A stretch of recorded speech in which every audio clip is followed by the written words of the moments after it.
শীতকালীন সবজি দিয়ে গুঁড়ো চিংড়ি রান্না করব। সবগুলো সবজি আমি কেটে ধুয়ে পরিষ্কার করে নিয়েছি আর সবকিছু রেডি করে তারপর রান্না করতে এসেছি, যাতে করে রান্নাটা একদম ইজি হয়। দেখতেই পাচ্ছেন সবকিছু রেডি করে নিয়েছি। এখন একটি চুলোতে আমি প্যান বসিয়ে দিয়েছি আর এখন দিয়ে দিয়েছি তেল। আমি এখানে সরিষার তেল ইউজ করেছি আর তেলের মধ্যে প্রথমে আমি গুঁড়ো চিংড়িগুলো দিয়ে দিয়েছি আর গুঁড়ো চিংড়িগুলোকে ভালো করে ভেজে নিতে হবে। মনে রাখতে হবে গুঁড়ো চিংড়ির সাথে যে কাঁটাটা আছে বা শুঙা যেটাকে বলা হয়, এটা একদম যেন ভাজা হয়ে যায়, একটু যাতে মুখে না লাগে, ওই রকম করে ভালো করে ভেজে নিতে হবে। আর পেঁয়াজ কুচিটা আমি এখন আর এটার সাথে দেব না।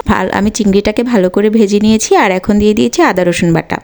আদা রসুন বাটাটা তেলে ভেজে নিতে হবে। হলুদের গুঁড়ো, মরিচের গুঁড়ো, লবণ স্বাদ মতো সবকিছু দিয়ে তারপর মশলাটা এখন তেলের মধ্যে ভেজে নিতে হবে। সবগুলো উপকরণ কিন্তু আমি তেলেই ভেজেছি, পানি অ্যাড করিনি। এখন আমি সব সবজি দিয়ে দেব, সাথে দিয়ে দিব পেঁয়াজ কুচি। পেঁয়াজ কুচি কষানোর মধ্যেই পেঁয়াজ কুচিটাও কিন্তু একদম গলে যাবে। ধনিয়া পাতা, টমেটো সবগুলো উপকরণই কিন্তু আমি দিয়ে দিয়েছি আর এখন নেড়ে নিতে হবে আর সবগুলো উপকরণ মিশিয়ে নিতে হবে ভালো করে, তারপর ঢেকে দিতে হবে।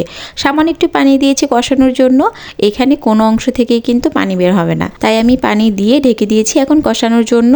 ভালো করে কষিয়ে নিতে হবে। দেখতেই পাচ্ছেন তরকারিটা কিন্তু একদম কমে গিয়েছে, তার মানে কষানো প্রায় হয়ে গিয়েছে, একদম সেদ্ধ হয়ে গিয়েছে। আমি খুরচুন দিয়ে দেখে নিচ্ছি, আপনারা কিন্তু দেখে নেবেন ঠিক মতো সেদ্ধ হয়েছে কিনা। কষানোর মধ্যে যেই তরকারিটা সেদ্ধ হয়ে যায় ওই তরকারিটা খেতে সব থেকে বেশি মজা লাগে। আর এখানে আমি ইউজ করেছি চিংড়ি মাছ, যেহেতু চিংড়ি মাছের স্মেলটা কিন্তু সম্পূর্ণ তরকারিতে ছড়িয়ে গিয়েছে। তার কারণ হচ্ছে চিংড়ি মাছটা আমি পুরোপুরি ভেজে দিয়েছি, তাই কিন্তু চিংড়ি মাছের ফ্লেভারটা পুরো তরকারিতে একদম ছড়িয়ে গিয়েছে। আর এখন পরিমাণ মতো পানি দিয়ে দিয়েছি। আর এই তরকারিতে একটুও ঝোল রাখা যাবে না, ঝোল রাখলে তরকারির স্বাদ একদমই পাবেন না। একদম ঝোলটা শুকিয়ে ফেলতে হবে, মানে একদম গায়ে গায়ে মশলাটা লেগে যাবে, ওই অবস্থায় নামাতে হবে। সবজিটা দেখে মন ভরে গিয়েছে, খেতে যে কি পরিমাণ মজা হয়েছে।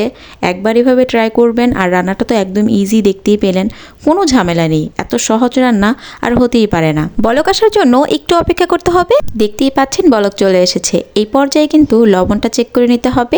আমি অন্য একটি চুলায় দুধ গরম করছিলাম বাচ্চাদের জন্য। বাচ্চাদেরকে আমি এই টাইমে দুধটা খাওয়াই, আমার ছোট বাচ্চাদেরকে আমি দুজনকেই আমি এই টাইমেই দুধ খাওয়াই। আর এখন আমি বাচ্চাদেরকে নিয়ে একটু মালটা খাবো, নিজেও খাবো, বাচ্চাদেরকেও খাওয়াবো। তরকারিটা কিন্তু এতক্ষণে খুব সুন্দর সেট হয়ে গিয়েছে আর সম্পূর্ণ ঝোল কিন্তু টেনে গিয়েছে।